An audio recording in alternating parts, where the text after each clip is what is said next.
عرض سلام دارم به ملت عزیز মধ্যপ্রাচ্যে উত্তেজনার আগুন এখন দাউ দাউ করে জ্বলছে, আর সেই আগুনে বারবার ঘি ঢেলে যাচ্ছে ইরান ও ইসরায়েল।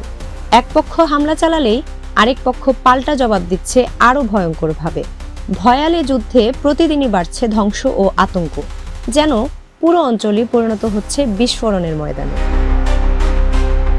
ইরানের সর্বোচ্চ নেতা আয়াতুল্লাহ আলী খামেনি এক্সে ঘোষণা দিয়েছেন, সন্ত্রাসী ইহুদিবাদী শাসনের জবাব শক্ত হাতে দিতে হবে, কোনো রকম দয়া দেখানো হবে না। পবিত্র কুরআনের সূরা আস-সাফের আয়াত আল্লাহর সাহায্য ও আসন্ন বিজয় উল্লেখ করে তিনি বলেছেন, ইরানের জনগণ আমাদের সাথে আছে।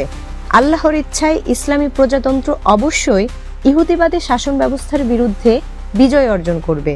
তিনি এটিকে কেবল রাজনৈতিক নয়, বরং ঈমানি ও ধর্মীয় দায়িত্ব হিসেবেও ব্যাখ্যা করেছেন। এদিকে মার্কিন প্রেসিডেন্ট ডোনাল্ড ট্রাম্প খামেনিকে নিয়ে হুমকি ছুড়েছেন, আনকন্ডিশনাল সারেন্ডার অর্থাৎ শর্তহীন আত্মসমর্পণ। ট্রাম্প ঘোষণা দিয়ে বলেন, আমরা খামেনিকে এখনই মারছি না, কিন্তু সে সহজ টার্গেট, সে কোথায় আছেন তা আমরা জানি। 17 জুন রাতে ইসরায়েল একযোগে হামলা চালায় তেহরানে। 12টি ক্ষেপণাস্ত্র ঘাঁটি ধ্বংসের দাবি। বজ্রের মতো জবাব আসে ইরান থেকে। বিপুল ড্রোন ও ক্ষেপণাস্ত্র বৃষ্টি শুরু হয় ইসরায়েলের আকাশে। ইরান চালায় তাদের গর্বিত ফাতাহ-1 হাইপারসনিক ক্ষেপণাস্ত্র। কেন্দ্রীয় তেল আবিবে আঘাত হানে সেটি। ইরানের দাবি, ইসরায়েলের প্রতিরক্ষা আজ ধ্বংসস্তূপে, আমরা তাদের আকাশের নিয়ন্ত্রক।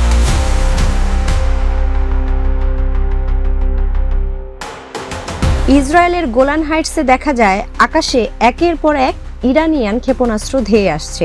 ইরানের সেনাপ্রধান আব্দুর রহিম মুসাভি হুঁশিয়ারি দিয়েছেন, এটা কেবল সতর্কতা, এবার তেল আবিব হাইফার বাসিন্দারা তোমরা এখনই শহর ছেড়ে পালাও। অর্পিতা, প্রজন্ম 24।